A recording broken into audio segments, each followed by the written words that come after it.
जय गायत्री विद्यार्थी मित्रों, स्वस्तिक शिक्षण संकुलना ऑनलाइन विडियोમાં હું તમારું સ્વાગત કરું છું। વિદ્યાર્થી મિત્રો, હમણાં ગઈકાલ સુધી તમે લોકોએ પૂરક પરીક્ષાના પેપર લખ્યા, આથી આપણે લોકો આ રીતે ઓનલાઈન વિડિયોમાં મળી શક્યા નથી। તો એક અઠવાડિયા બાદ હું આજે ફરી એકવાર તમારું સ્વાગત કરું છું। વિદ્યાર્થી મિત્રો, હું આશા રાખું છું કે તમે લોકોએ તમારા જે પણ પેપર હતા એ ખૂબ જ સારી રીતે લખ્યા હશે।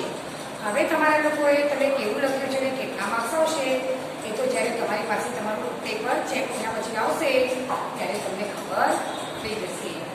તો વિદ્યાર્થી મિત્રો, હવે આજે આપણે અભ્યાસક્રમને થોડો આગળ વધારીએ અને એ અભ્યાસક્રમને આગળ વધારવા માટે આપણે લઈ રહ્યા છીએ યુનિટ 2 માં જે પાઠનું નામ છે એ છે અમ્બ્રેલાઝ આર કલરફુલ। એનો આજે આપણે પાર્ટ 1 ભાગ 1 જોવાના છીએ। તમે વિદ્યાર્થી મિત્રો જાણો છો અમ્બ્રેલાઝ એટલે શું? યુ ફોર અમ્બ્રેલા એ તો આપણે બોલતા આવ્યા છીએ। યુ ફોર અમ્બ્રેલા, અમ્બ્રેલા એટલે શું થાય? છત્રી। અને કલરફુલ, કલરફુલ એટલે કે રંગબેરંગી। તમે ચોમાસાની ઋતુમાં જ્યારે બહાર નીકળતા હશો તો ઘણા બધા લોકોને તમે રંગબેરંગી છત્રીમાં જોતા હશો। છત્રીઓના ખાસ કરીને રંગ અને છત્રીઓની ડિઝાઇન ખૂબ જ સુંદર હોય છે। જ્યારે બજારમાં આપણે કોઈ પણ છત્રી ખરીદવા જઈએ છીએ ત્યારે તે ખૂબ જ ઘણા બધા રંગોમાં અને ઘણી બધી ડિઝાઇનમાં આપણને મળી રહે છે। આથી જ તો આપણે પાઠનું નામ આપવામાં આવ્યું છે કે અમ્બ્રેલાઝ આર કલરફુલ, જેનો ગુજરાતી અર્થ થાય છે છત્રીઓ રંગબેરંગી છે। તો યુનિટ 2 માં આપણે પહેલા લઈશું એક્ટિવિટી 1। સૌપ્રથમ આપણે શું લઈશું? Activity 1।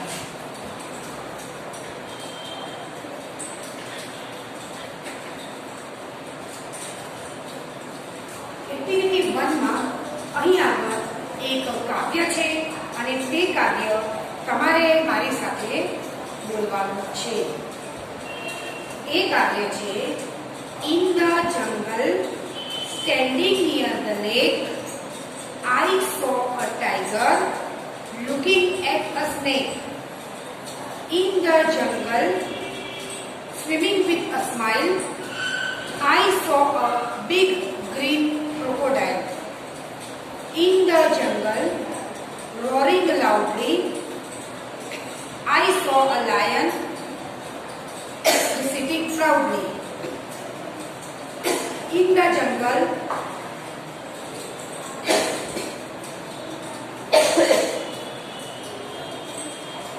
driving down the path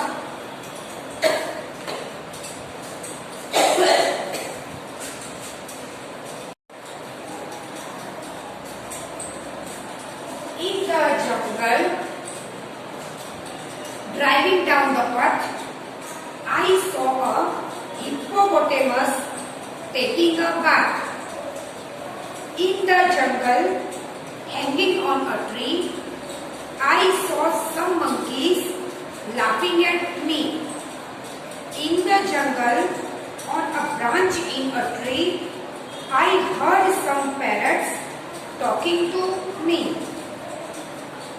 હવે વિદ્યાર્થી મિત્રો, સૌપ્રથમ તો આપણે આ પાઠના આપણા શબ્દો લખીશું આ એક્ટિવિટીના, અને ત્યારબાદ આપણે લોકો તે કાર્યને ગુજરાતી ભાષામાં સમજીશું।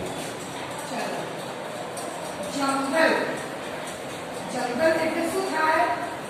જંગલ। નિયર, નિયર એટલે થાય પાસે।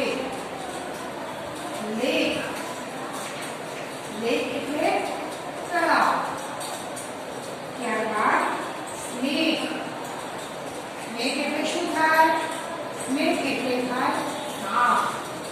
જંગલ એટલે જંગલ, નિયર એટલે પાસે, લેક એટલે તળાવ, સ્નેક એટલે સાપ। ક્રોકોડાઇલ, ક્રોકોડાઇલ એટલે મગર। લાઉડલી, લાઉડલી એટલે જોરથી।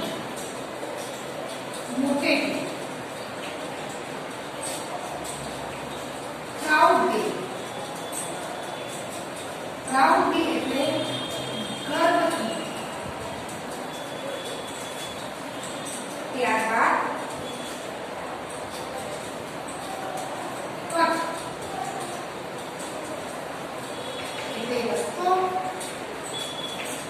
અને બાર એટલે સ્નાન. હેંગિંગ એટલે કે લટકવું. હેંગિંગ એટલે શું થાય? લટકવું. અને બ્રાન્ચ એટલે ડાળી, શાખા પણ જેને આપણે કહી શકીએ. તો વિદ્યાર્થી મિત્રો, આ અઘરા શબ્દો જેને પર આપણે વાંચી રહીએ. જંગલ એટલે જંગલ, નિયર એટલે પાસે, લેક એટલે તળાવ, સ્નેક એટલે સાપ, ક્રોકોડાઇલ એટલે મગર, લાઉડલી એટલે જોર જોરથી, મોટેથી, પ્રાઉડલી એટલે ગર્વથી, અભિમાન સાથે, પથ એટલે રસ્તો, બાથ એટલે સ્નાન, હેંગિંગ એટલે લટકવું અને બ્રાન્ચ એટલે ડાળી. હવે આ હતા આ એક્ટિવિટીમાં આપેલ કાવ્યના અઘરા શબ્દો. હવે આપણે વિદ્યાર્થી મિત્રો કાવ્યની સમજૂતી કરીશું. તો એમાં પહેલી લાઈન છે, in the jungle standing near the lake I saw tiger looking at a snake. એટલે કે જંગલમાં, આ બધી જ ઘટના જંગલમાં થઈ રહી છે.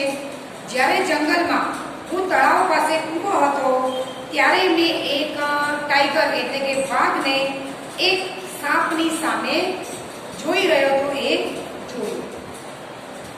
ઇન ધ જંગલ નહીં, જંગલમાં, લેક પાસે કે તળાવ પાસે. ઇન ધ જંગલ swimming with a smile I so a big green crocodile. એટલે કે જંગલમાં ખૂબ જ મજાથી તરતા તરતા મેં કોને જોયો? એક મોટા પીળા રંગના મગરને જોયો. તેવી જ રીતે જંગલમાં મેં એકદમ મોટેથી ગર્જના કરતા એક સિંહને બેઠેલો જોયો. એ બેઠો હતો અને ખૂબ મોટેથી પોતાની ગર્જના કરતો હતો. અભિમાન સાથે, ગર્વ સાથે.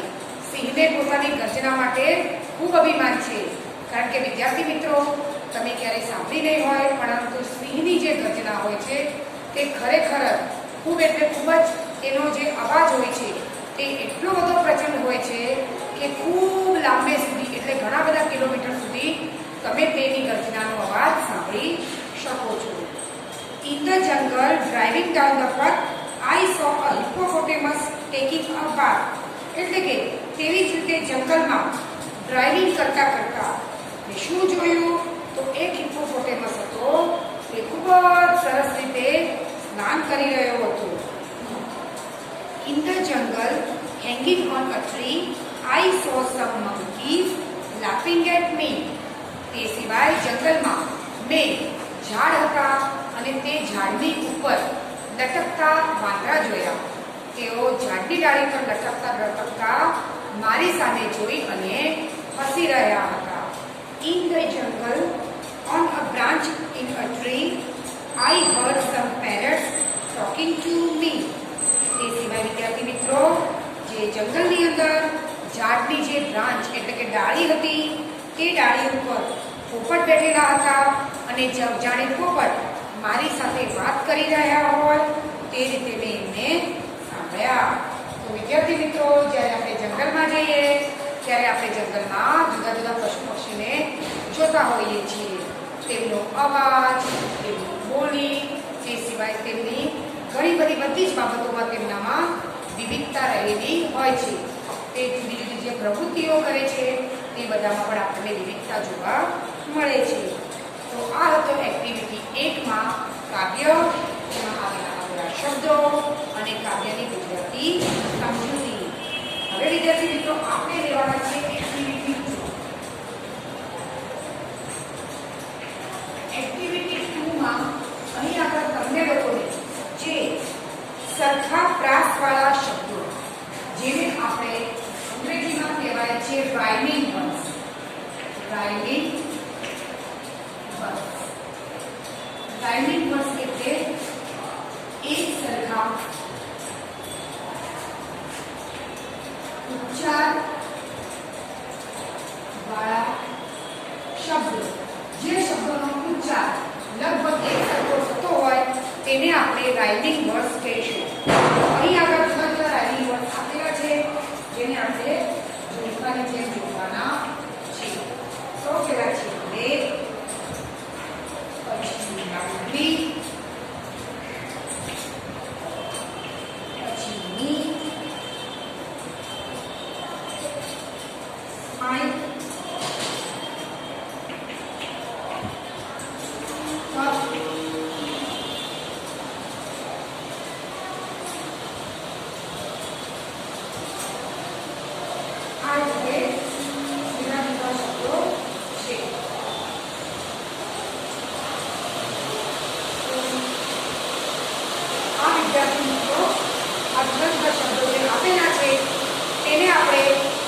સાથે બીજા શબ્દોને જોડીશું.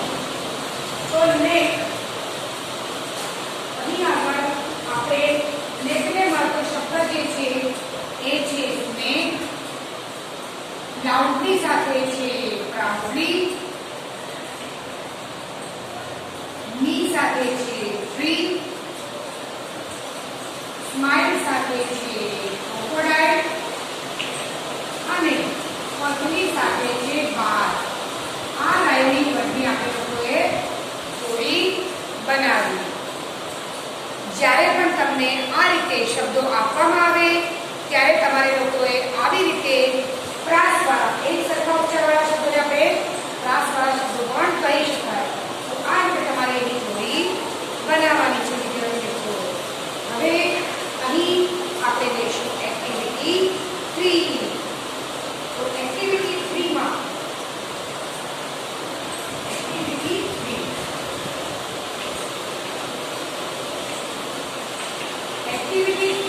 અહીં આગળ આપણને લોકોને ચિત્ર અને એ ચિત્ર મુજબ વાક્યો બનાવવાના અહીંયા દેખાઈ રહ્યા છે. જે ચિત્ર મુજબ આપણે લોકો વાક્ય બનાવીશું. એમાં તમે ઉદાહરણ જોઈ શકો છો વિદ્યાર્થી મિત્રો. જો ઉદાહરણમાં આપ્યું છે what is it? તો it is a pen. what is it? એટલે it is a pen. what is it? એટલે આ શું છે? તો આ પેન છે. તેવી જ રીતે બીજું ઉદાહરણ છે where is the pencil? એટલે કે એક ટેબલ છે અને એની પર પેન્સિલ મૂકેલી છે. તો where is the pencil? એટલે where એટલે ક્યાં, પેન્સિલ ક્યાં છે? તો it is on the table. it is on the table. તો તે ટેબલ ઉપર છે. હવે અહીં આગળ એક ઊંટનું ચિત્ર છે અને ઊંટના ચિત્રનો પ્રશ્ન છે what is it? તો એનો જવાબ લખીશું it is a camel. આ શું છે? તો આ ઊંટ છે. it is a camel. બીજું what color is the fish? what color is the fish? એટલે કે માછલીનો રંગ કેવો છે?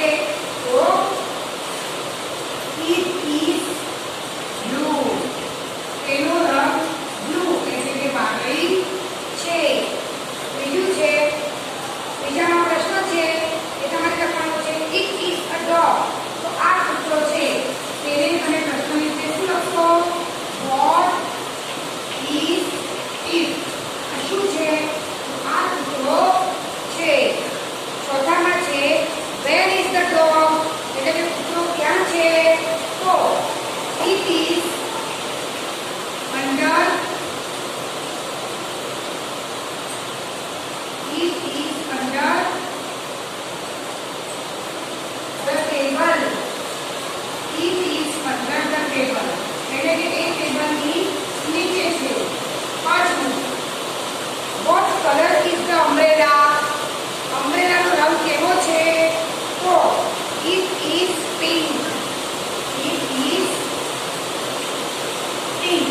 આ રીતે વિદ્યાર્થી મિત્રો તમને તમારી આસપાસ પણ કોઈ વસ્તુ હોય તો તેનો રંગ ખબર હોવી જોઈએ.